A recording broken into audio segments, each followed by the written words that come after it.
बिस्मिल्लाहिर्रहमानिर्रहीम। अस्सलाम वालेकुम। मैं हूं फैसल हमीद और आप देख रहे हैं मेरी vodcast series Karachi wifi. Karachi wifi का जो ये प्रोग्राम मैंने शुरू किया, तो इसमें आपको पता है मौजू कराची और कराची वाले, ये हमने जो इस मौजू को लेके चले।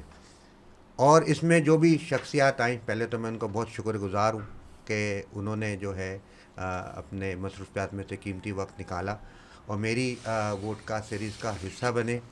ये क्योंकि आपको पता है कि अभी रमज़ान आने वाले हैं, तो ये हमारा जो है वो रमज़ान से अपने क्या नाम है पहले ये हमारी वोडकास्ट सीरीज़, जिसका हम अब कर ये कह दें कि अपने पहला सेशन है, तो इसका ये हमारा आखिरी जो है वो प्रोग्राम होगा। फिर इसके बाद इंशाअल्लाह ताला रमज़ान के हवाले से जो है हम जो है यही वोडकास्ट जो है हम करेंगे, जिसका नाम होगा हम रमज़ान।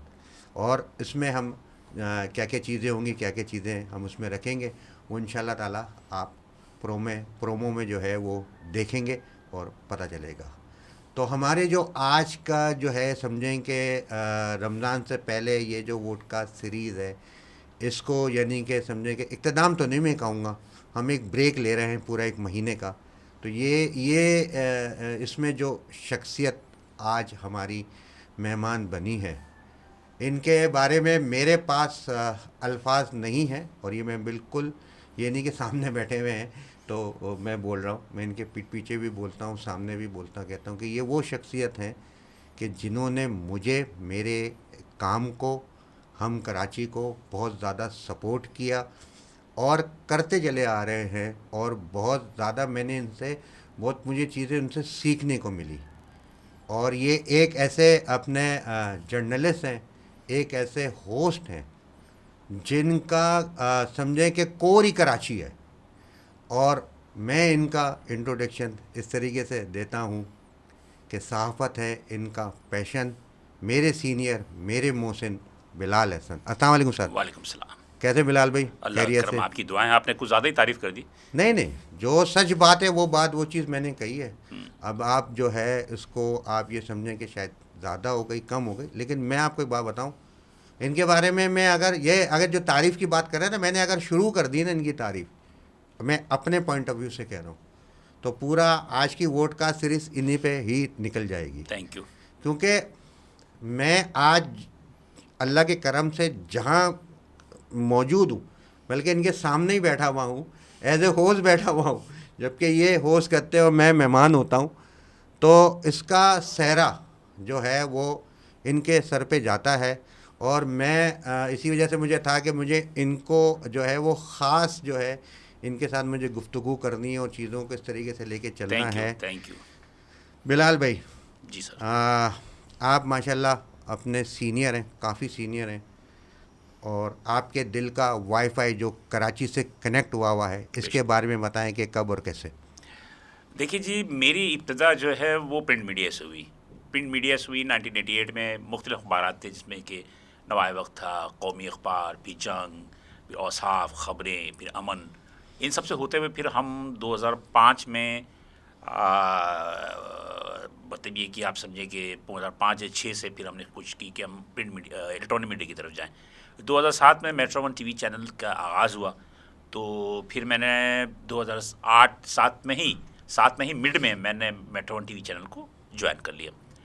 ये उस ज़माने में इनिशियल स्टेज पे था, केबल पे था। फिर उसके बाद 2008 में ये सेटेलाइट पे गया। तो आप ये समझें कि 2007 से लेकर टिल 2024 तक जो है मैं मेट्रो वन टीवी चैनल पे रहा। अच्छा, मज़े की बात ये है कि मेट्रो वन टीवी चैनल पे जो शुरू हुआ वो कराची बेस्ड था। कराची में? कराची बेस्ड था कि कराची के जो अपने जो भी मसाइब थे, मुश्किलात थी, जो भी मसाइल थे, उनकी उजागर करने में मेट्रो वन टीवी चैनल ने बड़ा किरदार अदा बिल्कुल किया। बिल्कुल, ये बात तो नो डाउट। और यहाँ पे मैं ये भी कहता चलूँ कि मेट्रो वन टीवी चैनल वो वाहिद चैनल था पूरे पाकिस्तान के अंदर, नॉट ओनली कि सिंध और कराची के, बल्दियाती न्यूज़ हमने शुरू की। बिल्कुल बल्दियाती न्यूज़ शुरू किए हमने, जो कि रात को 12 बजे से 1 बजे तक चलता था। और वो एक फ़र्स्ट एक्सपीरियंस था सही। कि बल्दियात जो थी उसको कवर करते थे। और कवर। बल्दियात को कवर करने का मकसद समझे कि कराची के तमाम जो भी जो सिविक प्रॉब्लम है, शहरी प्रॉब्लम है, सही। उसको उजागर करना। तो आज तक आज तक फैसल भाई, मैं आपको बताऊं कि बिल्कुल आज ऐसे तक ही है। चल रहा है। और मज़े की बात यह है कि मुख्तलिफ जो मीडिया है, जो स्ट्रीम मीडिया जी है, जी। जो उन्होंने भी उसको नकल किया नकल। और बहुत सारे जो चैनल्स थे उन्होंने बल्दियात की तरफ मुतवज्जो हुए। और प्लस ये कि आज भी वही स्लॉट चलता है सही है। कि 12 से 1 या 12 12 से 12:30 वो वही बल्दियात चलाते हैं। तो इस हवाले से आप ये समझिए कि कराची के मसाइल को उजागर करने में हमने बड़ा किरदार अदा किया और अल्हम्दुलिल्लाह अल्हम्दुलिल्लाह वो सिलसिला अभी भी जारी है। अच्छा, बात असल में ये है कि जो बल्दियात वाली जो चीज़ थी ना, ये पहले भी लोगों ने इतना उसको अहम नहीं समझा था और अभी भी इसको तक अहम नहीं समझ रहा। मुझे जो मुख्तसर जो मेरे 4-5 साल हैं, इसमें मुझे एक्सपीरियंस यही बात चीज़ का यही है कि जो बल्दियात ने जो हाल हशर किया कराची का, बिल्कुल उसकी वजह से ही हर किस्म के माशी हों, माशरती हों, किसी किस्म के भी अपने क्या नाम है महंगाई हो, कोई भी अपने मसले मसाइल हो, वो उसकी जड़ बनी। बिल्कुल। क्या कहते हैं बिलाल भाई?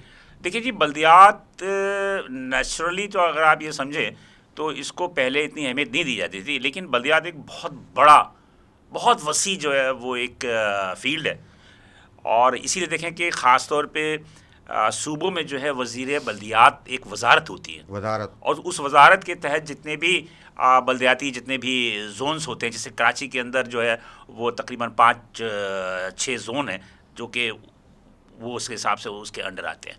फिर KMC, कराची मेट्रोपॉलिटन कॉरपोरेशन, जो कि CDG के तक किसी ज़माने में तो अब बात वही होती है कि मुआशी मसाइल पे आप इस तरह समझ सकते हैं, मेरी अपना ज़ाती राय यही है कि बल्दियात में सड़कें आती हैं और सड़क जो है वो मईशत के लिए बहुत ही इंपॉर्टेंट चीज़ होती है। ओके जी। अब रही बात ये कि जो मैं एक छोटी सी बात करूं कि हम ये कहते हैं कि हमारे पास जो पेट्रोल है या पेट्रोल की मसनूआत है, जिसमें कि पेट्रोल है, डीजल है और दीगर चीज़ें हैं, उसकी कंजप्शन बढ़ रही है। तो उसकी कंजप्शन बढ़ने की वजह यह है कि टूटी हुई सड़कें, मेरा अपना बात है, इसलिए हमने ये देखा कि टूटी हुई सड़कों पे जब गाड़ियाँ चलती हैं तो वो सेकंड गियर, थर्ड गियर पे ही चलती हैं, पेट्रोल ज़्यादा खाती हैं। फिर उसके बाद ट्रैफिक का एक प्रॉब्लम होता है, ट्रैफिक में गाड़ियाँ जाम हैं, जिसकी वजह से पेट्रोल जल रहा है। पेट्रोल जब ले लेगा तो लाजमी सी बात है कि पेट्रोल की इंपोर्ट भी ज़्यादा होगी, कंज्यूम भी ज़्यादा होगी, तो एक तरह से इकनॉमिकल तौर पर जो है बंदे को थोड़ा बहुत उसके अंदर बढ़ना आता है। तो यही सूरत हाल होती है। तो मेरा अपना ज़ाती राय ये है कि बल्दियात में जो एक बहुत बड़ा वसी फील्ड है, और आई थिंक कि लोग जो है आज इसकी समझ आने लगी। मिसाल के तौर पे मैं आपको कह रहा हूँ, आज ये देखें कि जगह जगह गटर के ढक्कन नहीं है, गटर के ढक्कन नहीं है। उस गटर के ढक्कन की तरफ तवज्जो जो है लोगों की ज़्यादा है। अब जितने भी मीडिया है, मेन मीडिया जितने भी हैं, वो इसकी तरफ मेंशन कर रहे हैं।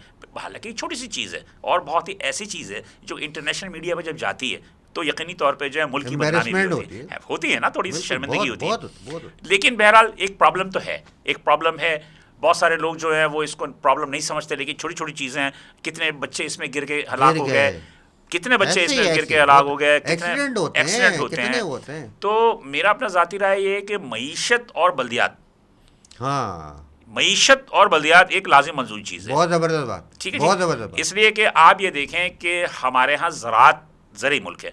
ज़राअत में ये होता है कि अगर आपके यहाँ कम्युनिकेशन अच्छी होंगी, सड़कें अच्छी होंगी, तो फिर जो सप्लाई है, सप्लाई चेन है, बिल्कुल सप्लाई चेन जो आराम से होती है। तो कहने का मकसद ये है कि आप उमूमन देखें कि मईशत और बल्दियात को मेरा अपना ज़ाती राय है कि एक लाज़िम मंजूम चीज़ है, और हुकूमत वक्त हो, चाहे कोई भी हुकूमत हो, उसको इसकी तरफ तवज्जो देनी चाहिए। और देने के साथ साथ ये है कि जो मईशत के प्रॉब्लम है वही प्रॉब्लम जो है बल्दियात के हैं। तो इन दोनों को जब तक हल आप नहीं करेंगे ना, उस वक्त तक एक स्मूथ ज़िंदगी किसी बंदे की नहीं गुजर सकती, नहीं सकती। अच्छा, ये हमने जो हमारा जो इस वक्त कराची का जो समझे कि सबसे बड़ा जो इशू है ना, वो क्या चीज़ है? वो है पानी, बिजली और अब गैस। तो ये भी सारी सब चीज़ें ये बल्दियाती मसाइल है ना सर, ये ऐसा तो नहीं है ना कि इसको हमने चले वो अलग कर दिया, नहीं यार चलो सिंध गवर्नमेंट में चला गया या फेडरल गवर्नमेंट में चला गया। लेकिन ये वो चीज़ें हैं कि जो एक आम इंसान की ज़िंदगी पे असर पड़ता है, जिसकी वजह से वो अपने काम, कारोबार, घर बार, रोज़गार, हर चीज़ों से जो है वो अफेक्टेड होता है। बिल्कुल सही कह रहे हैं। और मैं यहीं से आपसे जो है वो सवाल एक जोड़े चले जाता हूँ, ये कराची के बदहाली का जिम्मेदार हम किसी को कह सकते हैं या नहीं कह सकते? और ये कुछ है उम्मीद आने वाले दिनों में कि कुछ सही होगा? क्योंकि आपकी एक नज़र है, आप मार्केटों में जाते हो, बहुत सारे ऐसे काम करते हो आप महंगाई के हवाले से, यहाँ अपने जो है वो लिस्टें नहीं होती हैं, वो चीज़ें नहीं होती, फिर पूरी ताजिर बिरादरी के साथ आप रहते हो, मार्केट एसोसिएशन के साथ रहते हो, तो ये सवाल का जवाब आपने आज यहाँ पे बैठ के खुला बताना है सर। फैसल भाई, आपने जो सवाल किया उस एक सवाल के अंदर बहुत सारे सवाल आते हैं। पहली तरफ हम आ जाते हैं कि जैसे कि आपने कहा कि पानी, बिजली और अब गैस, और आप ये समझ लीजिए कि उसके साथ साथ अभी समझिए कि हम गैस को तो खैर बल्दियात में हम शामिल नहीं कर सकते, इसलिए कि गैस का टोटली जो है वो है आपके इकोनॉमिक के साथ है, ठीक है जी। अब रही बात यह कि पानी आपको K4 का मसला याद है कि K4 पर कराची के अंदर K4 आ रहा था, 12-13 साल हो गए K4 का मनसूबा कंप्लीट नहीं हुआ, आगे नहीं दे रहा। इसमें नेचुरली बात ये होती है कि सूबाई हुकूमत, वफाकी हुकूमत कभी भी कराची से जो है वो कभी भी उन्होंने मतलब कि लॉयल्टी का इजहार नहीं किया, और कराची को वो कभी भी ओन नहीं करते, बल्कि कराची एक ऐसे जगह है जिसको कि नोच नोच के लोग इसका गोश्त खा रहे हैं, लेकिन ये है कि इसकी तारीफ या इसके मसाइल को हल नहीं करते। वो कहते हैं ना कि सोना के अंडे देने वाली मुर्गी, यानी उससे भी आप आगे चलेंगे, आप मुर्गी भी खा रहे हैं, अंडे भी खा रहे हैं, उसकी सारी सब चीज़ें खा रहे हैं। तो अब मसला ये है कि बल्दियात का मसला ऐसा है कि बल्दियात में आपको याद होगा अच्छी तरह कि मुत्तहदा कौमी मूवमेंट के जब दौर आया था 2008 में, तो आप ये देखिए कि उसके बाद जो है 2005 से लेकर 2008 तक जो है वो अच्छी काम हुए। तो चूंकि वो हुक्मरान जनरल परवेज़ मुशर्रफ साहब थे, मुशर्रफ साहब ने खुल के पैसे दिए तो उसके बाद काम हुआ, ठीक है।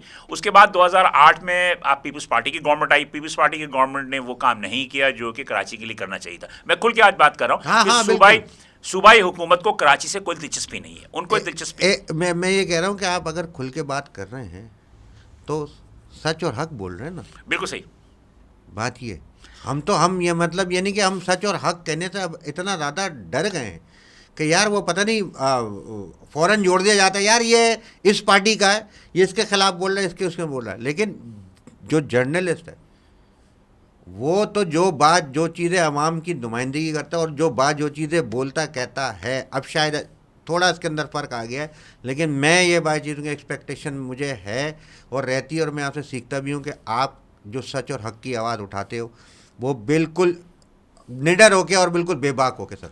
बात यह है कि सूबाई हुकूमत जो है वो पाकिस्तान पीपल्स पार्टी की आई या वफाक में मुस्लिम लीग नून आए या PTI जो भी आई, लेकिन कराची के लिए उन्होंने कभी भी संजीदगी का मुजाहरा नहीं किया।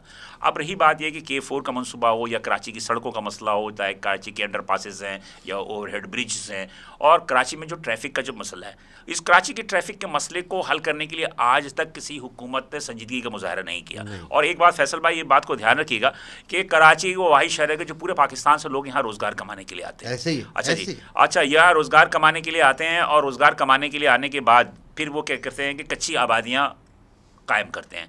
वो कच्ची आबादियाँ जो कायम करते हैं, वो कच्ची आबादियाँ जो कराची के लिए एक बड़े मसाइल का मसला थी।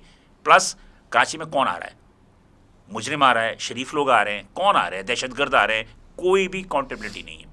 आपको कुछ नहीं पता गवर्नमेंट को कि कौन लोग आ रहे हैं कराची के अंदर रह कौन रहे हैं। वही दिन में मजदूरी करते हैं, रात को चोरियाँ करते हैं, कुछ लोग दहशतगर्दी में मुलविस होते हैं। खैर बहरहाल, तो कहने का मकसद ये है कि रिकॉर्ड्स पर हैं ये चीजें, कोई तो, आप अपनी तरफ से थोड़ी कर, आपका एक्सपीरियंस रिकॉर्ड पे है। मैं आपसे ये कह रहा था कि कराची की जो सूरत हाल है, वो कराची की सूरत हाल को अगर आप ये देखें तो इसके अंदर कराची एक इंटरनेशनल सिटी है। इसमें पूरे जो सूबे हैं आपके कराची के, सिंध के अलावा जिसमें पंजाब है, बलूचिस्तान है, KP है, और इनको चाहिए कि कराची के लिए ये भी मदद करें, इसलिए कि तकरीबन इनके जो हुनरमंद और मजदूर होते हैं, बिजनेसमैन होते हैं, वो सब कराची के अंदर आते हैं। ऐसे ही है। और बाज़ लोग कराची के होकर रह जाते हैं। ऐसे ही कराची की प्रॉपर्टी की कीमतें जो बढ़ी, वो वजह भी ये थी। फिर सबसे बड़ी बात यह है कि कराची के लिए जो एक मास्टर प्लान होना चाहिए था, वो मास्टर प्लान नहीं है।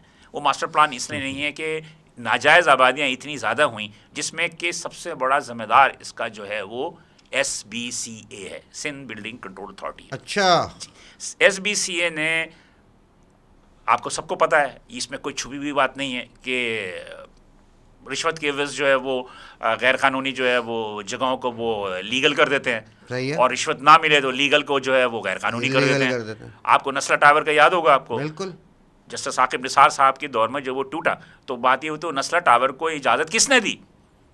सारी एजेंसियों ने, सबने सबने एनओसी दी दी। हुई। अब बात वो ये है कि सवाल ये पैदा होता है कि उस मालकान का जिसने कि टेस्ला टावर बनाया या वो जो रिहायशी जिन्होंने उसको बुक किया वही वो है ना मुतासिर, इसके अलावा खास ना। तौर पे रिहायशी हाँ, बहुत रिहायशी। अब आप मुझे बताइए कि क्या जिन इदारों ने उसकी इजाज़त दी थी उनके खिलाफ कोई कार्रवाई हुई? कुछ भी नहीं। अच्छा जी। एसबीसी अंडर में आती है सिंध गवर्नमेंट के। सिंध गवर्नमेंट ने कोई मतलब की जिम्मेदारी ली, हालांकि सिंध गवर्नमेंट को चाहिए था कि उन जिम्मेदारों के खिलाफ कार्रवाई करते। ठीक है जी। तो कराची का दरअसल एक सोने की चिड़िया है। इस सोने की चिड़िया को जो है वो सूबाई हुकूमत भी जो है इससे फ़ायदा उठा रही है, वफाक भी फ़ायदा उठा रही है। अभी उठा रहे हैं। ठीक है जी।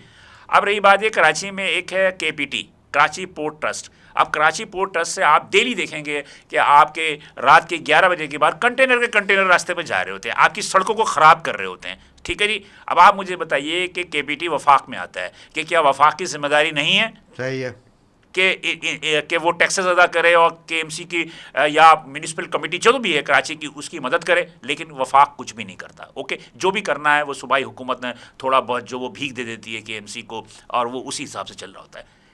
तीसरी बात, कराची का निज़ाम को ख़राब करने में ईमानदारी की बात है कि केएमसी के भी लोग शामिल हैं, डीएमसीज़ के भी जो अहलकार हैं, अफसरान हैं, वो भी शामिल हैं।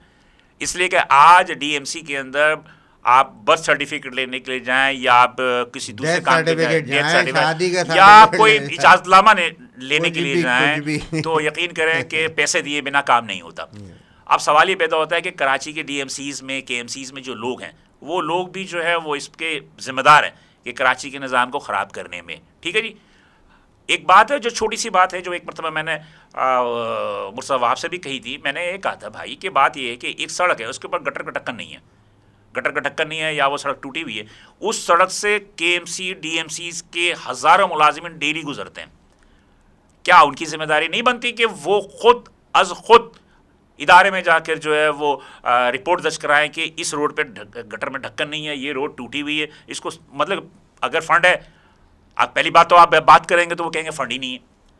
ठीक है जी, फंड नहीं है, फंड नहीं है, नहीं है। लेकिन अगर कोई वीआईपी का घर का करीब होगा, हाँ, अगर कोई वीआईपी का घर करीब होगा तो फंड भी आ जाते हैं, सारा काम भी हो जाता है 1 मिनट में। ठीक है जी। मिनट में। तो मेरे कहना है कि अगर आप मजमूई तौर पे देखें तो कराची शहर का बेड़ा करने में हमारा भी किरदार है, अवाम का भी किरदार है, इसमें इदारों का भी किरदार है। अब अवाम को देख लें, अवाम को एक कचरे की थैली किसी ने अगर किसी जगह फेंक दी तो आप ये समझें कि पूरा इलाका जो है वो कचरा वहीं फेंकेगा, वहीं पे फेंकेगा। अब उनको ये नहीं पता होना चाहिए कि किसी का घर करीब है या ये सड़क बेना।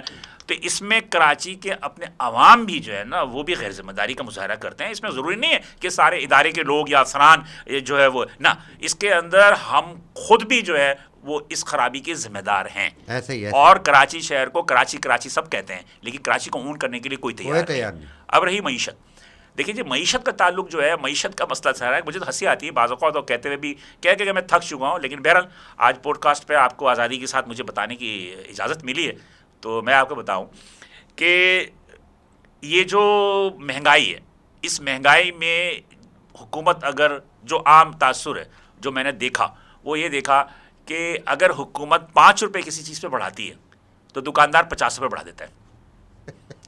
दुकानदार 50 रुपये बढ़ा देता है। आप जब भी जाएंगे दुकान पे तो आपको एक चीज़ अगर 4 दिन पहले 10 रुपये की मिली थी, आप 4 दिन के बाद जाएंगे तो वो 15 रुपये की हो जाती है। आप डॉलर का अंडे से क्या लेना अच्छा, देना। अब रही बात ये, पेट्रोल का जो है वो अपने रेट बढ़ गया तो पता चला दवाइयाँ महंगी हो गई, इम्पोर्टेड चीज़ें महंगी हो गई, डॉलर बढ़ गया तो गोश्त महंगा हो गया। यानी कि अच्छा, आपने अपना चूरन बेच देना है बस। फैसल भाई, इसमें थोड़ा सा आप समझें कि इसमें कुछ चीज़ों में कुछ डॉलर का अमल दखल है। मिसाल के तौर पे मैं आपको बताऊं कि हमारे 80% चीज़ें जो हैं वो इम्पोर्ट होती हैं ना। उसमें सबसे आप ये देखें कि खाने पीने की चीज़ों में गंदुम भी हमारे यहाँ ज़री पैदावार है, हम खुद कफील मुल्क है, लेकिन फिर भी हमें इम्पोर्ट करना पड़ता है। उसमें गंदुम में भी अपनी वाली एक्सपोर्ट कर देते हैं। हाँ, तो उसमें चीनी है, चीनी को देखे अपनी वाली एक्सपोर्ट कर दिया फिर इंपोर्ट कर लिया, तो उसमें भी डॉलर इन्वॉल्व हो गया। अच्छा जी, अब ये चिकन का मसला आ रहा था, आजकल की चिकन बहुत महंगी हो रही है। तो चिकन का मसला ऐसा है कि मेरी जो बात हुई पोल्ट्री फार्मर्स एसोसिएशन से, उनका कहना ये है कि भाई जो पोल्ट्री फार्म के जो चूजे होते हैं, सही है, जिसको हैचरीज कहते हैं, ये इम्पोर्ट होते हैं। एक ज़माना आता है कि PIA शेवर सही। PIA शेवर ने एक फैक्ट्री लगाई थी जो इसके ज़रिए जो है वो चूज़े जो है तैयार करते थे और मकामी जितने भी पोल्ट्री फार्म्स को जो है वो मुहैया किया करते थे, वो बंद हो गई। वो बंद हो गई। अब आपके यहाँ जितने भी हैचरीज हैं जिससे कि चूज़े निकलते हैं वो सारा आपको इंपोर्ट करना पड़ता है। फिर उसके बाद जो इनकी ग़िज़ाएँ हैं, मुर्गी की ग़िज़ाएँ हैं, है बहुत सारी चीज़ें जो इसमें वो इंपोर्ट करते हैं, तो फिर वो डॉलर उसमें इन्वॉल्व आ जाता है। तीसरी बात ये, चौथी बात ये कि हमारे यहाँ नेचुरली जो पॉलिसी मेकर्स हैं they don't know what is economic. Economic के मुतालिक उन्हें कुछ नहीं मालूम। आप कमिश्नर कराची जो कि controller prices of control general of prices हैं कराची के, आप उनसे पूछें कि इकोनॉमिक क्या है, उनको कुछ भी नहीं पता। उनके AC के एडिशनल कमिश्नर कराची से पूछें इकोनॉमिक के मुतालिक, नथिंग। जितने DC से पूछें, जितने AC से पूछें, जितने मुख्तारकार से पूछें, जब वो इकोनॉमिक के मुतालिक कुछ जानते ही नहीं है। They are the bureaucrats. अच्छा जी, आपने उनको जनरल कंट्रोलर जनरल प्राइसेस बना दिए। अब वो कमिश्नर कराची जब वो कमेटी बुलाते हैं, मतलब मुख्तलिफ सही है। लाए, जैसे कि ग्रोजर्स होलसेल ग्रोजर्स की मीटिंग बनाई कि जिसमें चावल है, दाल है, इनकी कीमतों को तयन करने के लिए, या दूध वालों की या गोश्त वालों की, इनके तयन के लिए बुलाते हैं। तो इनके पास जो सबसे बड़ी बात यह है कि इनके पास जो एक मतलब स्टैटिस्टिक्स होती है ना, वो ब्यूरो सप्लाई ऑफ पाकिस्तान की होती है, BSP की होती है। ब्यूरो सप्लाई ऑफ पाकिस्तान जो है उनके पास भी जो बंदे हैं, एक तो पहली बात तो उनके पास पूरे एम्प्लॉइज नहीं है, नंबर 1। नंबर टू ये कि आपको पता है कि पाकिस्तान के अंदर चूंकि जजा सज़ा है नहीं, तो दे आर ऑल्सो ब्यूरोक्रेट, उनको भी बहुत सारी चीज़ें नहीं मालूम होती। ठीक है, आप मुझे बताइए कि अगर कोई चीज़ आपको महंगी मिलेगी तो आप सस्ता बेचेंगे? नहीं बेचेंगे। जब आप कमिश्नर कराची के जो मीटिंग्स होती हैं, उन मीटिंग्स में जो भी स्टेक होल्डर्स आते हैं, आप उस स्टेक होल्डर्स की बातों को क्या करते हैं पता है आपको? वहाँ क्या होता है? वहाँ ये होता है, अच्छा जी इस चीज़ की कीमत कितनी है? 100 रुपये। नहीं, आप इसको 90 रुपये करें। How is possible? आप अगर वो 100 रुपये कह रहा है, अगर वो 100 रुपये कह रहा है, तो आप उसको एक मतलब कि सर्च करें ना कि 100 रुपीज़ वो सही कह रहा है गलत कह रहा है। इसलिए कि देखिए कम 70-80 रुपए की होगी तो 100 रुपए की बेचेगा ना। अच्छा देखिए, ताजिर जो है, ताजिर कभी भी चंद चीज़ों में तो हो सकता है कि वो मतलब ये कि वो मुनाफाखोरी करे, लेकिन मार्केट में होती है कंपटीशन। उस कंपटीशन में लाजमी सी बात है कि अगर आपकी दुकान पे चीनी 100 रुपये किलो बिक रही है, तो बराबर वाले 110 में नहीं बेचेगा। सही बात है, 95 में 90 में बेचेगा, वो 99 में बेचेगा, 90 या 100 पे बेचेगा, ताकि वो।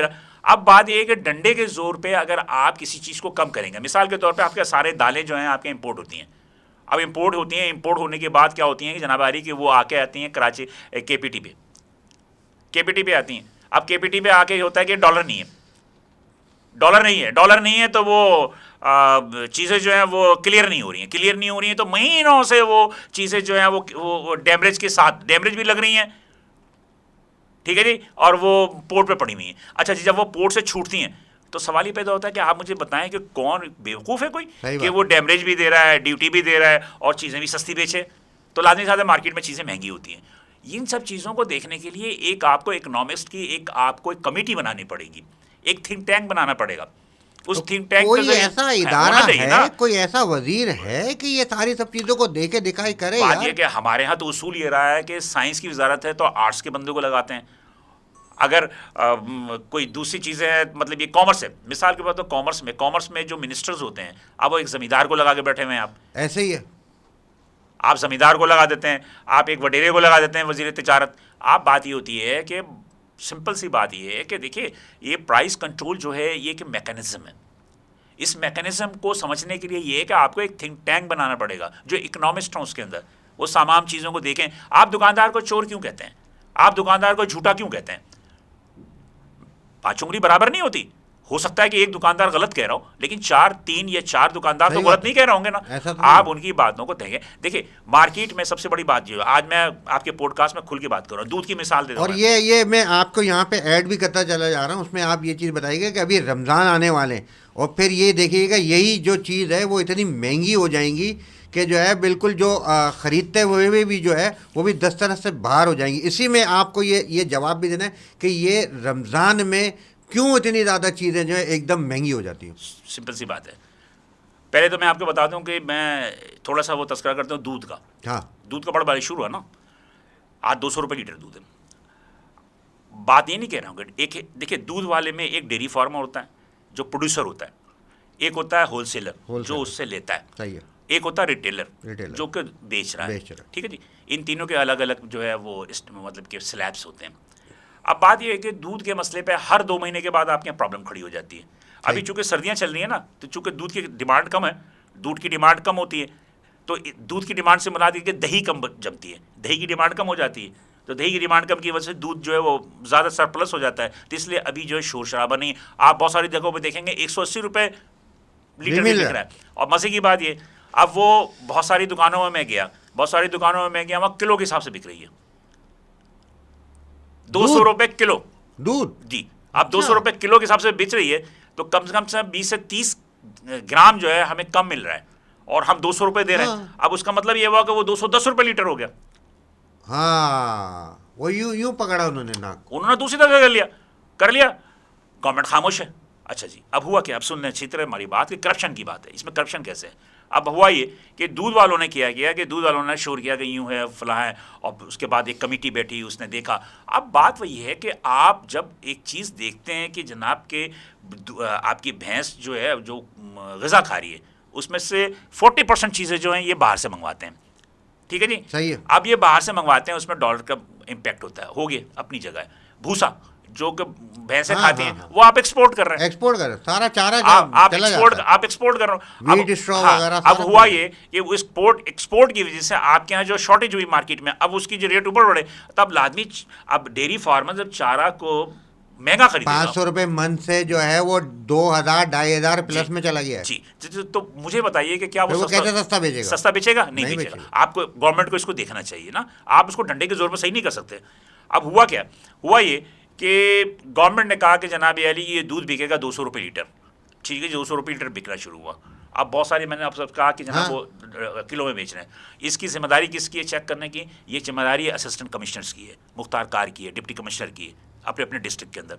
अब होता क्या है, होता ये है कि अगर डिमांड के साथ साथ अगर रेट को ये फिक्स कर देते हैं तो फिर करप्शन ख़त्म हो जाएगी ना। अब बात ये होती है कि आप जो एक रेट है, जो स्टैटिस्टिक्स है, उसके हिसाब से अगर आपने एक रेट रख दिया, अब रेट रख दिया, तो सवाल ये पैदा हो कि खाने कमाने का जरिया क्या बनेगा? यही मुर्गी वालों के साथ हो रहा है। 502 रुपये किलो मुर्गी के गोश्त की कीमत है, 750 रुपये बिक रही है। सही है। अब होता क्या है कि वो हफ्ता बना हुआ है, हर मुख्तार कार हर लोगों के बने हुए। बात ये होती है कि यहीं पर करप्शन शुरू हो जाती है। ठीक है, ये बात गवर्नमेंट को पता है। तो सिंपल सी बात ये है कि मेरे भाई कि खाना पीने का जो है वो सिलसिला जारी है, लेन देन का सिलसिला करना है। बहुत सारी चीज़ें हैं जिसको कि हमें चाहिए थिंक टैंक बनाए इकोनॉमिस्ट की, जो कि ये कहे कि दुकानदार गलत कह रहा है या सही कह रहा है। आप उस दुकानदार की बात को 77 साल हो गए बिलाल भाई। आप उस दुकानदार की चीज़ को तो देखें ना कि वो चीज़ की जो रेट बता रहा है आपके मीटिंग्स में आके, वो सही बता रहा है। आप उसको तहकीक करके उसके बाद आप कहेंगे ठीक है ओके। रमजान में आप देखें ये, अच्छा रमज़ान की बात है, 4 गुना ऊपर। अच्छा, रमज़ान का मसला ऐसा है कि रमज़ान में मैं अमूमन जब प्राइस चेकिंग भी निकलते हैं तो मैं अमूमन मार्केट में भी कहता हूँ कि देखिए रमज़ान में सबसे बड़ी महंगाई को बढ़ाने का जिम्मेदार अवाम है। ये खुल के मैं बात कर रहा हूँ। अवाम जो है वो फ्रूट पे इस तरह टूटती है रमज़ान के अंदर कि जैसे फ्रूट चाट अगर नहीं खाएंगे तो रोज़ा नहीं खुलेगा। पिछले साल 500 रुपये दर्जन केले बिक रहे थे, ऐसे ही था। ओके जी, लेकिन वो दर्जन केले 500 रुपये बिक रहे थे, खरीद रहे थे लोग खरीद रहे थे। अब बात वही होती है कि जनाब आली के जब रमज़ान में जब लोगों का पूरे साल में सबसे ज़्यादा फ्रूट पे जो है सबसे ज़्यादा प्रेशर होता है। ठीक है जी, इसलिए कि पहली रमज़ान से लेकर आखिरी रमज़ान तक जो फ्रूट चाट लाजमी है। और मैं खुद भी बरमला कहता हूँ कि अगर आप फ्रूट चाट की पेक की तरफ तवज्जो ना दें, आप फ्रूट को थोड़ा सा अवॉइड करें, तो आप यकीन कीजिए कि फ्रूट के रेट नीचे आ जाएंगे। और होता है ऐसा, शुरू के 10 दिन होता है, 12 दिन होता है, वे फ्रूट के रेट आज तो नीचे आ जाते हैं। ऐसे ही होता है। सिंपल सी बात ये है कि केले, आप भी देखिए मार्केट के अंदर केले जो हैं वो 150 रुपये दर्जन हो गए। अभी तो छोटे छोटे से केले हैं और वो 150 दर्जन हो गए। बिल्कुल। क्यों हुए? कि जितने भी जो नई फसल आई है वो तमाम की तमाम जो स्टॉक हो गई है।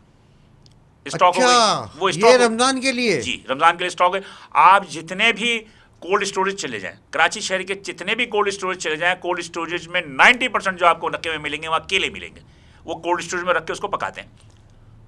ठीक है जी, रमज़ान में निकलेंगे 400 रुपये। वो रमज़ान में आएंगे इस दफ़ा अल्लाह रहम करे क्या होगा, लेकिन पिछले रमज़ान में तो 400 रुपये दर्जन आए। अब बात वही होती है कि जनाब के हम रमज़ान में अगर कीमतें बढ़ती हैं ना, ख़ासतौर पर फ्रूट की, सबसे ज़्यादा फ्रूट की कीमतें ही बढ़ती हैं। फ्रूट की कीमतें जो बढ़ती हैं उसमें टोटली तौर पर जो मुलव्वस है वो हम आवाम हैं। हम आवाम थोड़ा सा सब्र करें, ठीक है जी। अब खजूर जो अभी मार्केट में 2 महीने पहले 300 रुपये 400 रुपये किलो मिल रहे थे, वो अभी 1000 रुपये किलो हो गए। ऐसे ही है, ठीक है जी। खजूर ऐसे ही है। चूँकि सुन्नत रसूल है, खजूर चूँकि सुन्नत रसूल है और सुन्नत पर अमल करने के लिए खजूर को जो है वो प्रोवाइड करते हैं। अच्छा, इसमें इसमें एक चीज़ बताऊँ क्या है कि आप जो है वो बाहर वाली खजूर को ज़्यादा प्रेफर कर रहे होते हैं बनिस्बत अपनी वाली से। अच्छा, मज़े की बात है, पाकिस्तानी वाली जो है वो नहीं, मैं एक बात और बता दूं फैसल भाई, आपको पहचान है कि बाहर की कौन सी और लोकल कौन सी? मैंने थोड़ा सा काम किया इस वजह से मुझे वैसे, शायद। लेकिन आम इंसान को नहीं है। मुझे सही कह रहा हूं। 4-5 खजूरें पड़ी हुई होती हैं। सही कह रहा हूं। उसमें कुछ खजूर जो होती है बलूचिस्तान की होती है, कुछ होती है खैरपुर की होती है, कुछ सक्कर की होती है, कोई कहीं की होती है ना। सही है। आप मुझे बताइए कि क्या आपको खजूर का पहचान है? नहीं, बिल्कुल। अच्छा, बिल्कुल। एक चीज़ क्या है, हर आदमी कहता है ये ईरानी खजूर है, ये ईरानी खजूर है। ठीक है, ईरानी खजूर होते होंगे, लेकिन बात वही होती है कि पहचान खजूर की बहुत मुश्किल से होती है। भाई बहुत सारी पाकिस्तान में ऐसी खजूरें बन रही हैं, आप यकीन करें, ईरानी खजूर हो वो खजूर रखे ना, कसम खुदा की नहीं पहचान सकते। सर, ईरान से ज़्यादा खजूर हमारे यहाँ अच्छी होती हैं। हाँ, पंजगोर जो बलूचिस्तान में जो खजूर बनती है वो सारे का सारा एक्सपोर्ट हो जाता है सऊदी अरब, ठीक है जी। लेकिन बहरहाल यहाँ भी मिलती है बड़ी जगहों पर। अब बात वही होती है, बात ये होती है कि देखिए हम जो है वो बहुत ज़्यादा जो है ना, हम लोग जो थोड़ा सा लापरवाह भी हैं कि अगर ये खजूर 2 महीना पहले ख़रीद के रख लें, 2 महीना पहले ख़रीद के रख लें, ख़राब नहीं होती खजूर। खजूर रखना जो है वो तो एक सुन्नत भी है।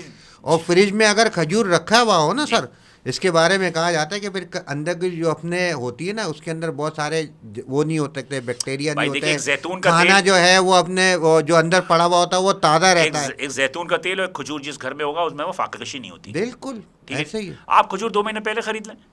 अब होता क्या है कि चांद रात को मिठाई की दुकानों पे खजला और फेनी खरीदने के लिए जो रश लगा होता है, अब आप मुझे बताइए कि खजला और फेनी के लिए जब रश लगा होगा किसी दुकान पे, तो जब उसकी डिमांड ज़्यादा होगी और उसकी प्रोडक्शन कम होगी तो उस चीज़ की तो महंगी होगी ना, चीज़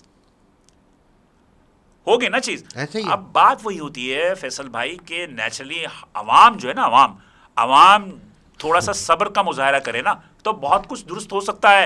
अब मैं मुर्गी की गोश्त लें, रोज़ा जो है वो किस लिए रखा? सब्र के लिए होता है ना, सब्र के लिए ना, कि यार आपको 11 महीने जो है, 1 महीना आप प्रैक्टिस कर लो, 11 महीने कैसी भी चीज़ें होंगी तो, लेकिन ये लगता है रमज़ान ऐसा लगता है कि बिल्कुल खाने पीने का है। अब चलिए जी, रमज़ान में तो चलिए छोड़ी जी, सबसे ज़्यादा रमज़ान के अंदर जो प्रेशर होता है फ्रूट पे ही होता है। बात है गोश्त तो हम सालों बाद फ्रूट है, वो तलन वगैरह, पकोड़े, अपने समोसे, मज़े की बात फैसल भाई, एक चीज़ है, आप भी देखते होंगे, हम भी देखते होंगे, और मेरा ख्याल है कि हमारे देखने वाले भी देखते होंगे। आप मुझे बताइए, हर घर के अंदर पकोड़े बनते हैं। हाँ। हर घर के अंदर मुख्तलिफ चीज़ें बनती हैं रमज़ान में, लेकिन आप मिठाई की दुकानों में और फुटपाथों पर जो चीज़ें लगी हुई होती हैं, वहाँ ऐसा रश लगा हुआ होता है जैसे कि फ्री चीज़ें मिल रही हैं। ऐसे ही है। तो ये किसकी कसूर है इसमें? तो ये तो आवाम का कसूर है ना भाई। बेसन जो है सबसे ज़्यादा 1 महीने में इसमें बिकता है जी। अब दूसरी बात, आप देख रहे खजला फेनी, अब अभी रमज़ान आ जाएंगे, आप चांद रात को देखिएगा कि खड़े होने की जगह नहीं होगी आपको किसी भी अच्छे आप बेकरी, ठीक है। अब वो खजला फेनी देसी घी के नाम पे जो अपनी मनमानी कीमतों पे वो बेच रहे होते हैं और लोग खरीद रहे होते हैं, उसमें मैं भी शामिल हूँ। बिलाल भाई, बात असल में ये है कि ये तो चीज़ें आप देखेंगे कि इम्पोर्टेड जो आइटम्स हैं ना वो भी महंगे हो जाएंगे। ये हमने यहाँ पे अपने रखा हुआ है, ये हमारा लोकल ब्रांड है और एक्सपोर्ट क्वालिटी का नंबर 1 ब्रांड है अपने फूड वन। ये एक्सपोर्ट हो रहा है, इसकी आप क्वालिटी, इसकी क्वांटिटी, ये इसका जो है वो जैम है, ये इसका स्प्रेड है। आप यकीन करें कि ये आप कहीं पे भी इम्पोर्टेड जो है ना, जितने भी आइटम्स है उससे ये जो है वो समझे 19-20 नहीं है, ये उनसे अच्छे हैं। यहाँ पे एक बात करूँ, और सस्ते हैं, और दस्तरस में फूड वन जो चीज़ें बना रही है, और ये ग्रीन चिली सॉस है, ये आप यानी कि हमारे घरों में बनती है। अब आप ये चीज़ें आप ये देखें, ये हमारी ख़ुद की लोकल चीज़ें जो है ना हम डिस्करेज करके और इम्पोर्टेड चीज़ें ले रहे होते हैं, और ये बेचारे जो है वो क्वालिटी भी दे रहे हैं हमको, क्वांटिटी भी दे रहे हैं, लेकिन हम जाएंगे ख़रीदेंगे क्या? Imported item. उसकी वजह मैं यहाँ पर थोड़ा सा आपकी वजह बता दूं। नेचुरली हमारे अपने मकामी ताजिरों ने अपना एतमाद खो दिया है। हमारे यहाँ 2 नंबर चीज़ें इतनी ज़्यादा बनने लगी हैं कि जो 1 नंबर चीज़ें बनाता है जो ईमानदारी के साथ, वो भी उस बेचारा वो उसके रगड़े में आ जाता है। नेचुरली हमारे यहाँ जो प्रोडक्ट होती हैं उस प्रोडक्ट पे लोगों का एतमाद नहीं रहा। मिसाल के तौर पे मैं एक वासी आपके तजुर्बे को मैं चैलेंज नहीं कर एक सकता, मामूली- लेकिन मैं आपको बताऊं ऐसा शायद हाँ, नहीं नहीं मेरी बात सुने। आप जितने, मैं किसी इदारे का नाम नहीं लूँगा, बहुत सारे इदारे ऐसे हैं जो कि चीज़ों को चेक करते हैं, चीज़ों को चेक करके उसके रिजल्ट देते हैं। ज़ुबान ज़द आम है कि वहाँ पैसे दें सब कुछ हो जाता है। सर। अच्छा, कुछ चीज़ें सही भी बिक रही होती है ना, तो आपको पता है फिर क्यों उनको जो है वो अपने वो फंसाया जाता है और फिर फंसा के कहाँ लेकर आया जाता है और क्या चीज़ होती है, ये आपको भी अच्छी तरीके से बात ये है। हमारे यहाँ एक सिंध फूड अथॉरिटी, हमारे यहाँ एक सिंध फूड अथॉरिटी है। इस सिंध फूड अथॉरिटी का काम चीज़ों को चेक करना, उनको दुरुस्त करना है ना। क्या वो अपनी जिम्मेदारी पूरी कर रहे हैं? नहीं, बिल्कुल नहीं नहीं कर कर रहे। फ़ायदा किसका हो रहा है? फ़ायदा उनका हो रहा है जो 2 नंबर चीज़ें बना रहे हैं। मैं आपको आज एक वाक़या सुनाऊँ कि जोड़िया बाज़ार होलसेल ग्रोसर मार्केट चले जाएँ, आपको खुले हुए मसाले मिल रहे होते हैं, मिर्ची है, हल्दी है, दीगर मसाले हैं। आप उसको उठा कर देख लें, उसमें 50% मिलावट होती है। ठीक है, तो ये किसका काम है? ये इदारों का काम है ना, जिसके लिए ख़ास तौर पर सिंध फूड अथॉरिटी की जिम्मेदारी है। क्या वो अपनी जिम्मेदारी पूरी कर रहे हैं? सर, ये चंद लोग इदारों में, चंद लोग काली भेड़ें, हम बिजनेस करने वाले ताजिर लोगों में, ये हर जगह में होता है। सब चीज़ें देखिए हैं जी, सर।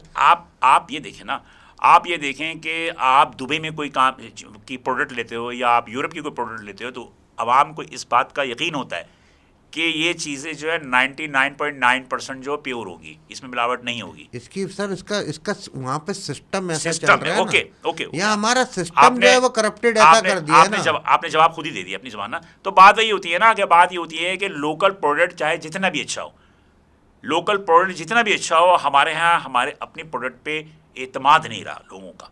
उनका कहना ये है कि अगर हम 100-200 वो यूज भी नहीं करना चाहते। सर आप यकीन करें, मैं अभी मेड इन पाकिस्तान कैंपेन के ऊपर काम कर रहा हूँ, आप यकीन करें। गरीब आदमी फिर भी इस्तेमाल कर लेता है, इसलिए सस्ती हो जाती है, सस्ती मिलती है। मिसाल के तौर पे सर्दियों में वैसलीन इस्तेमाल करते हैं, सर्दियों में वैसलीन इस्तेमाल करते हैं। एक लोकल आती है, एक आपके बाहर से आती है, जो स्पेन वगैरह से आती है। स्पेन की 1000 रुपये का बड़ा डब्बा है और पाकिस्तानी बड़ा डब्बा 500 रुपये का। कोई 500 रुपये का नहीं लेता, 1000 रुपये का वो स्पेन का लेता है वैसलीन। हम लोग को आदत हो गई है ना। आदत की बात नहीं है फैसल भाई। सर दवाइयों के अंदर भी यही है, पता है, लोकल दवाई जो है वही फार्मूले की मिल रही है सस्ती, लेकिन हम क्या कहते हैं, हमें क्या होता है कि हम महंगी लेते हैं। 50 रुपए की एक स्ट्रिप मिल रही है ना। आप एक पैनाडोल आप एक पैनाडोल लंदन से मंगा लें, आप एक पैनाडोल दुबई से मंगा लें और एक पैनाडोल पाकिस्तान के अंदर इस्तेमाल करें, आपको ज़मीन आसमान का फ़र्क महसूस होगा। सर मैं आपको यही तो बता रहा हूँ, वो डब्बियाँ मिलती हैं पैनाडोल की, बाहर से आती हैं, आप यकीन करें वो 1000 रुपये का वो डब्बा होता है। जी जी। और अपना वाला जो पैनाडोल का जो डब्बा होता है ना, पैकेट है, वो जो है ना वो 400, 450, 500 रुपये का जी। वो कहीं पे भी किसी भी मेडिकल अपने स्टोर के ऊपर आप यकीन करो मिलता ही नहीं है। आता है फ़ौरन ख़त्म, आता है फ़ौरन ख़त्म। असल में हम लोग भी थोड़े से जो है ना, हमारे दिमाग हमारे सब चीज़ें ऐसे वो हो गए, बात हमें अपनी चीज़ों के ऊपर रिलाय नहीं रहा सर। हमें मैं ये कह रहा हूँ ना, किसी चीज़ों के ऊपर मैं आपसे ये कह, दूसरी बात है, आज का दौर है एडवर्टाइजमेंट का, आज का दौर है इश्तहारात का। आप देखें मल्टीनेशनल कंपनीज उनकी प्रोडक्ट अच्छी होती है, लेकिन उसके बावजूद आप देखें कि वो अपने पब्लिसिटी के लिए, प्रोमोशन के लिए क्या कुछ करते हैं। हमारे यहाँ लोकल नहीं करते। तो आज की दुनिया जो है जो दिखेगी, कंपटीशन सर ऐसा हो गया यहाँ पे, आप हाल हवाल ऐसा है। अच्छा हम जो है एंडिंग की तरफ जा रहे हैं सर, इलेक्शन हो गए, हुकूमतों का बंदरबाट, सारी सब चीज़ें शुरू हो गई हैं। बहुत ही मुख्तसरन तौर पे, वैसे तो मुश्किल काम है ये बता दें कि क्या देख रहे हैं आगे अपने हालात। एक जुमला कहूँगा सिर्फ, नया काम पुरानी तनख्वाह पे करेंगे, यानी कि रैपिंग जो है वो अपने नहीं होगी और अंदर माल वही पुराना होगा, वही है सारा पुराना होगा, कुछ भी नहीं होगा। ठीक है सर, ठीक है, अल्लाह मालिक है। आपने भी मेरे ख्याल से 30-35 साल हो गए ना आपको? मुझे 38 से 40 साल हो गए 38 से सहाफत के 40 अंदर। साल हो गए ना आफत करते हुए। तो अब अंदाज़ा कर लें कि भाई बात ये है कि आपको कोई तब्दीली नज़र आ रही है? सर वो नाम ही हमने तब्दीली का नाम ही तब्दील करके रख दिया। अब तो बोलते हैं तो वो आगे से बातें सुनने को मिलती है कि पता नहीं कौन सी पार्टी का अपने मानने वाला करने वाला भाई है। 5 साल के लिए आपने मुंतखब कर लिया ना, आपने वफाक के सूबाई के 5 साल के लिए मुंतखब कर लिया। नहीं, 5 साल के बाद इलेक्शन होंगे। अब ये बीच में कितनी मैं मरतबा आपसे यही कह रहा हूँ ना, इधर 5 उधर साल चेंजिंग हो पाँच जाए वो साल नहीं पा- पता। पा- 5 साल के लिए तो आपने नसीब दे दिया ना उनके हाथों में। अब बस आपने वो दे दिया ना। खेलते रहें। अब बात वही होती है कि सवाल यह है कि क्या आप इन 76-77 बरसों में आपने कोई तब्दीली महसूस की? इतने सारे हुक्मरान आए, चाहे वो फौजी आए, चाहे वो सर सिविलियन आए, हम क्या आप आपने मुझे महसूस बात किया? बताएं, असल में बात ये है, हम क्या करें? हम तो जिसको वोट दे के आते हैं वो फिर आपको पता है ना, 5 बजे के बाद कहानी मैंने जो देखिए आपके प्रोग्राम में कहा था कि वो इन्ना लिल्लाह व इन्ना इलैहि राजिऊन, अल्लाह पे छोड़ दिया हमने, बिल्कुल बेशक वोट दिया और अल्लाह पे छोड़ दिया। लेकिन आपके क्या वजह है? आपने कभी इस बात पर गौर किया कि कुरान में है कि जैसी उम्मत होगी वैसे हुक्मरान होंगे? सर और भी बहुत सारी बातें चीज़ें हैं वो जैसे तो हम अवाम करेंगे। बात यह है कि जैसे अवाम होगी वैसे हुक्मरान होंगे, ये तो अल्लाह ताला का उसूल है। बात यह है कि अवाम भी जो है कोशिश नहीं करते कि अपने नसीब को बदलने के लिए। सर क्या कोशिशें, मुझे बताएं तो सही। घर से निकलना मुश्किल, निकलते हैं तो फिर स्ट्रीट क्राइम टूटी हुई अपने सड़कें, काम के लिए पहुंचो तो टैक्सेस। सर आवाम को यानी कि मैं तो कहता हूँ फंसा कीमत ही दिया ना। कटाकट बना दिया सर। अवाम को फंसा दिया है ना आपने कि आपके असल काम की तरफ तवज्जो ना जाए। अवाम वो को अपना तो काम मसाइल कर में ही उलझा रहे। दिया गया है ना। अब अवाम उलझ गई है मसाइल पे, पानी नहीं है, गैस नहीं है, बिजली नहीं है। क्या क्या चीज़ें अच्छा, नहीं है। उसके बाद अपने मोबाइल की भी हिफाजत करो कि कोई और नहीं तो क्या। चोर ना आ जाए, डकैत ना आ ऐसे- जाए, ऐसे- स्ट्रीट ऐसे। क्राइम ना आ जाए। मेरे कहने का मतलब लोग तो फंस गए ना। अब जब लोग अपने मसाइल में फंस गए तो वो हुक्मरानों की कारकर्दगी की तरफ क्या तवज्जो देंगे? कुछ भी नहीं, अभी तो यही फिक्र है ठीक है। कि अब क्या होगा। आप देखें ना, आप इलेक्शन में एक महीना होने को आ रहा है, कहीं कुछ भी नहीं पता। नहीं, उसके खैर अभी बाद तो गवर्नमेंट फॉर्म नहीं हुई पूरी तरह से, लेकिन बात ये है कि तो गवर्नमेंट टाइम आती लग है। रहा है ना यार। आप ये देखें ना, अभी ये रमज़ान शुरू, फिर इसके बाद अपने क्या नाम है बजट, फिर उसके बाद मिनी बजट, फिर ज़मनी बजट, अभी तो आप ये देखिए कि फिर 100 दिन हुकूमत के पहले 100 दिन। जून जुलाई में क्या सूरत हाल होती है। अरे अल्लाह। इकोनॉमिक जो इतने भी माहिरीन हैं वो ये कह रहे हैं कि बहुत बुरा वक्त आने वाला है। इसलिए अगर बस आईएमएफ ने आपको नया जो आपके पैकेज जो दे पैकेज रहे है हैं। नहीं दिया, जो 6 अरब डॉलर ये देगा मांगने वो। जा रहे हैं, अगर नहीं देगा तो आपको उसकी कीमत भी तो अदा करनी पड़ेगी। सर नहीं देगा तो आप किस कहाँ से दोगे? आप पैकेज ही इसी वजह ले रहे हो कि मेरा आपको किस दिन ही देख, है। तो भाई मेरे बात ये है कि आप ये देखो कि अगर आप हुक्मरानों से आप आवाम क्यों नहीं पूछते कि 76 वर्षों में 77 वर्षों में जो खरबों डॉलर तुमने लिए कर्ज, वो कहाँ गए? अब मैंने जिसको वोट दिया ना वो तो आया ही नहीं, तो मैं पूछूं किसको जाके? सबसे बड़ी बात तो ये। चले हम आते हैं एंडिंग की तरफ।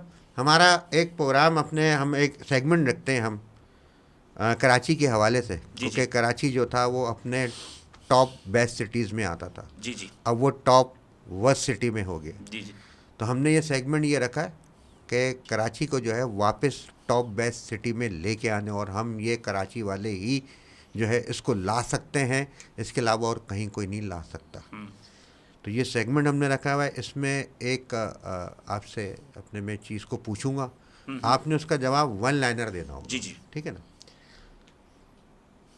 कराची वाले बिलाल एहसन भाई का फेवरेट जो है वो एरिया, यानी कि जहाँ पे रिहायशी एरिया, जहाँ मेरा जहाँ मैं फेडरल एरिया में रहता हूँ, मैं समझता बेहतरीन एरिया। सबसे बेहतरीन। अच्छा, food area, favourite food area? देखिए जी, फेवरेट फूड एरिया तो कराची में कोई भी नहीं है। आपका अपना, कि जहाँ आप बोलेंगे यार मैं यहाँ पे अपने जो है वो जाके मैं सुकून से खाना खाता हूँ, मुझे बड़ा अच्छे खाना मिलता था। मेरा अपना ज़ाती राय ये है कि कराची के अंदर फूड से जितने भी हैं तमाम के तमाम हम गंदगी के नाले पे बैठ के खा रहे होते हैं और गंदगी नहीं होती है। मेरा अपना ज़ाती राय है कि खाने का बेहतर तरीका ये है कि आप पार्सल ले लें, पार्सल लेके घर में खाएं। चले, पार्सल कहाँ से लेने जाएंगे? पार्सल आप किसी भी, मिसाल के तौर पे अगर मिसाल करते हो, हुसैनाबाद का फूड स्ट्रीट है। हुसैनाबाद आपके घर से करीब जी, हुआ है। हुसैनाबाद फूड स्ट्रीट है। सही। और कराची वाले बिलाल एहसन भाई का फेवरेट शॉपिंग एरिया? देखिए शॉपिंग मॉल भी हो सकता है, वो मार्केट भी देखिए हो जी, सकती बात है। ये होती है कि कराची के अंदर तो शॉपिंग यहाँ से बहुत सारे हैं, लेकिन बात ये है कि अपनी जेब के हिसाब से आप देखें तो सदर का एरिया सबसे आप ये सदर समझते हैं कि यार मैं सदर इज़ द बेस्ट, इसलिए कि बेस्ट। अपनी जेब के हिसाब से है कि ज़्यादा मतलब ये कि आपका भारी है तो फिर आप आप वो हैदरी भारी चले जाएं। वालों में आप हैं नहीं ना। नहीं नहीं, भद्रवाला हम तो बहुत गरीब आदमी है मेरे। वो वाले भारी हैं आप, हाँ जी जी। ये वाले भारी नहीं है, वो हमें पता है। ये तो तो कहने जो का मकसद है है, कहने का बिलाल भाई मतलब को हाँ, जो भी जानता हो ये बताए हाँ, कि भाई। मेरा अपना ज़ाती राय है कि हमारे घरों में भी जो शादियों की खरीदारी होती है वो या तो ईदगाह से होती है, हाँ हाँ हाँ। जामा क्लास से होती है, जामा क्लास से ही बेहतर होता है, या फिर सदर से होती है। कराची वाले बिलाल एहसन भाई का दोस्तों का हैंगिंग आउट अपने जगह कौन सी है कि यार मैं दोस्तों के साथ यहाँ पे ज़रा सुकून से बैठूँ, थोड़ा मैं तफरी करूँ, ये बात दोस्तों ने बताया कि यार यहाँ बैठना है, यहाँ पे आ जाओ, तो कोई ऐसी जगह है कोई भी जगह दोस्तों नहीं की? है, कोई भी ऐसी जगह नहीं है ना। मैं गैदरिंग का कायल हूँ आज के दौर में, खासतौर पर होटलों में बेचना ही नहीं चाहिए, किसी आदमी लुट जाता है या फिर टारगेट किलिंग हो जाती है। अच्छा, इसी तरीके से फैमिली का साथ कोई जाने की कोई पसंदीदा जगह देखिए कहीं? जी, फैमिली के साथ अगर आप जाते हैं तो फिर ज़्यादा क्लिफ्टन वगैरह की तरफ चले गए आप, काला पानी, बस काला अपने पानी जहाँ चले बस जाते हैं। आप उधर जाकर घूम कर के, कराची के अंदर आप घूमने की जगह ही नहीं रही। अब कादिरों का मज़ार माशाल्लाह इतना मुकद्दस जगह है, लेकिन उसकी जो हुर्मत देख लें क्या हाल है। तो मेरा कहना है कि मैं फैमिली के वो साथ वाली जाते उम्र हैं चली गई। हाँ, जो फैमिली के साथ जहाँ जाते हुए डर लगता है। वही मैं कह रहा हूँ, वो वाली कादर का मज़ार जाने वाली उम्र जो है वो रह गई। बचपन में भी जाते थे कादर का मज़ार देखने, और फिर जवानी में भी नहीं नहीं, जाते जाते थे। तो थे, लेकिन जो वहाँ का माहौल हो गया है, जो वहाँ का माहौल हो गया है, जो मतलब ये कि जो कुछ भी स्कैंडल्स आए आपके भी इल्म के अंदर, तो मेरा अपना ज़ाती राय है कि अब तो वो ख़त्म हो गया। और कराची के अंदर अब घूमने की जगह रही कहाँ है, कोई भी नहीं है अब जगह। एक चिड़ियाघर था, चिड़ियाघर का बेड़ा गर्क हो गया। अल्लाह अकबर। तो कहना का है कि तो अब आप मेरा बेटा भी 4-5 दिन पहले अपने स्कूल वाले लेकर गए थे, कह रहे थोड़ा सा अच्छा कुछ अच्छा हो गया माशाल्लाह, वो। चले अच्छा है। तो मतलब ये कि अब हमारी उम्र चिड़ियाघर देखने की तो रही नहीं ना, तो मतलब ये कि बच्चे वगैरह भी चले जाते हैं, लेकिन अब बच्चों में चिड़िया, हमारी चिड़िया जो है वो खेत चुग चुकी हाँ, है। मतलब ये कि आजकल जो बच्चों में सबसे ज़्यादा जो हो गया, जब से सोशल मीडिया या फिर कंप्यूटर का दौर आया ना, तो उसके बाद वो अब वो जो घूमने फिरने का जो तस्वीर रहा है नहीं है, अब ख़त्म हो गया। सही अब ख़त्म हो गया। अब ये है कि कभी किसी ने कहीं दावत दे दी तो आप तफरी के लिए चले गए, या कि ज़्यादा लोग सी साइड पे चले जाते हैं, या कहीं पिकनिक मनाने चले गए, बट दैट्स ऑल। इसके अलावा क्या, अब कुछ भी नहीं है। Sir, thank you so much. बहुत शुक्रिया। आपने अपनी मसरूफियत में से अपने जो है वक्त निकाला। सबसे बड़ी बात यह है कि आपने मुझे बुलाया, बहुत शुक्रिया आपका। नहीं नहीं, और ये आपने क्या बात कर दी सर, बात करने ऐसा का हो ही नहीं मौके सकता। फराहम किए। थैंक मेरी यू, कहीं भी कोई भी चीज़ जो है आपके बगैर बताए कंप्लीट है ही नहीं। थैंक यू, आपको तो मालूम है, पता है। थैंक यू, बहुत शुक्रिया। और रमज़ान की तरफ हम जा रहे हैं, और आपको पता है कि ये जो हम अपने वोडकास्ट सीरीज़ हम जो करते हैं, इसका मकसद क्या है? इसका मकसद ये है कि जो भी अर्निंग्स हमें आए वो हम कराची सोशल वेलफेयर ऑर्गेनाइजेशन के कार्य खैर में हम जो उसको अपने क्या नाम है यूज़ करें। तो यही अपने सिलसिले को जो है वो हम आगे लेके जाएंगे, और जो प्रोग्राम अपने रमज़ान के हवाले से कर रहे हैं हम रमज़ान, उसका भी मकसद इसी तरीके से ही होगा। क्योंकि अब रमज़ान जो है वो शुरू होगा, जब ये रिकॉर्डिंग अपने क्या नाम है ऑन एयर होगी, जब अपलोड होगी ये हमारे यूट्यूब चैनल HKM हम कराची मीडिया, जिसको हम कहते हैं कराची की पहचान, उसके बाद जब अपलोड होगी तो बिल्कुल जो है वो अपने रमज़ान 1-2 दिन में 2-3 दिन रह गए होंगे, तो उसमें फिर हमारी माशाल्लाह अल्हम्दुलिल्लाह पिछले 3 सालों से हमारी राशन ड्राइव चल रही होती है। फिर हमारी सहरी ड्राइव होती है। सहरी मतलब ये है कि फिर हम मुस्तहिक के घर तक अल्लाह के करम से और लोगों के ताउन से सहरी भी पहुंचा रहे होते हैं। और फिर जो है वो हमारी जो है वो अफ्तारी ड्राइव भी हो रही है, तो अफ्तारी भी हम लेके जा रहे होते हैं। तो ये पूरी तीनों चीज़ें पूरे महीने हमारी हो रही होती है और चल रही होती है।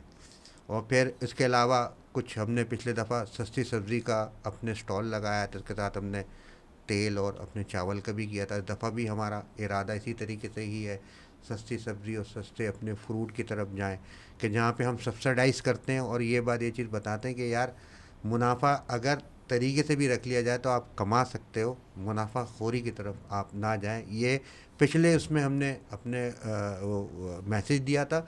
और फिर जो ये दस्तरखान लग रहे थे, और दस्तरखानों के ऊपर बहुत ज़्यादा अपने क्रिटिसिज्म हो रहा था, वहाँ पे भी जाके चीज़ें बताई थी कि यार चोर डाकू और हीरोइनची नहीं होते वहाँ पे वो लोग होते हैं जो इतनी सस्ती जो है वो अफ्तारी नहीं ख़रीद सकते, जो एक वक्त का भी बड़ी मुश्किलों से जो है वो अपने जो है उस रमज़ान में भी जो है वो खा रहे होते, कर रहे होते, क्योंकि मैंने खुद अपनी आंखों से ये बात, ये चीज़ देखी है कि सहरी करते हैं तो अफ्तारी का पता नहीं, अफ्तारी करते हैं तो सहरी का पता नहीं, पुरानी 2 दिन की रोटी पानी में भिगो के जो है वो रोज़ा खोल रहे हैं या रोज़ा बंद कर रहे हैं।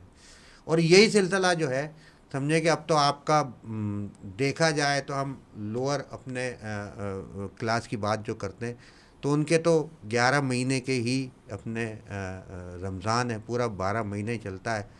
मैंने एक फैमिली से ये बात चीज़ पूछी कि यार रमज़ान में आप क्या करते हैं, कहने का हम वही करते हैं जो पूरे 11 महीने करते हैं। दिल फट गया था, दिल फट गया था। बहुत बड़ी बात थी, बहुत छोटी से अल्फाजों में ये बता दिया था। इनके हम ज़िम्मेदार हैं, हमसे पूछगछ होगी, हमें पूछा जाएगा। और मेरी हाथ जोड़ के गुजारिश है कि हम जो भी काम कर रहे हैं ये अल्लाह के लिए कर रहे हैं, ये अल्लाह के अपने कहने में बंदों के लिए कर रहे हैं। हमें सपोर्ट करें, हमें प्रमोट करें। खुदारा कहीं भी कोई भी बात, कोई भी चीज़ जो है वो ऐसी चीज़ हमारे साथ ना वो रखें, ना वो करें कि ये आपको नहीं पता कि साथ में कितनी चीज़ें हो रही हैं, चल रही हैं। तो गुजारिश चाहिए कि हमारी वीडियो जो भी होती है उसे आप ज़रूर देखें, चैनल को सब्सक्राइब करें, लाइक करते हैं तो बहुत अच्छी बात है, कमेंट करते हैं तो हमें अपनी सारी सब चीज़ों को पता चलता है।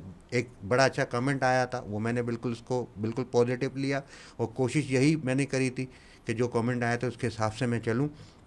और फिर शेयर करें, क्योंकि जब आप जो चीज़ें देखें ना तो वो दूसरे लोगों तक भी पहुँचाएँ। आजकल ये बड़ा हो गया है कि यार अपनी अच्छाइयों को जो है ना, या कहीं किसी की अच्छाई को बस महदूद रख देते हैं, और जब बुराइयां जो हैं वो इतनी फैल रही हैं तो हम फिर अच्छाई जो है वो नहीं रोक रहे। बिलाल भाई, once again thank you so much, बहुत बहुत शुक्रिया। और इंशाल्लाह ताला अब हम जो है वो हमारे हम रमज़ान के प्रोग्राम में जो है वो अपने आपसे मुलाकात करेंगे। दुआओं में याद रखिएगा। जाते जाते बस यही कहेंगे, जज़ाकल्लाह, अस्सलाम वालेकुम वरहमतुल्लाहि वबरकातुहू।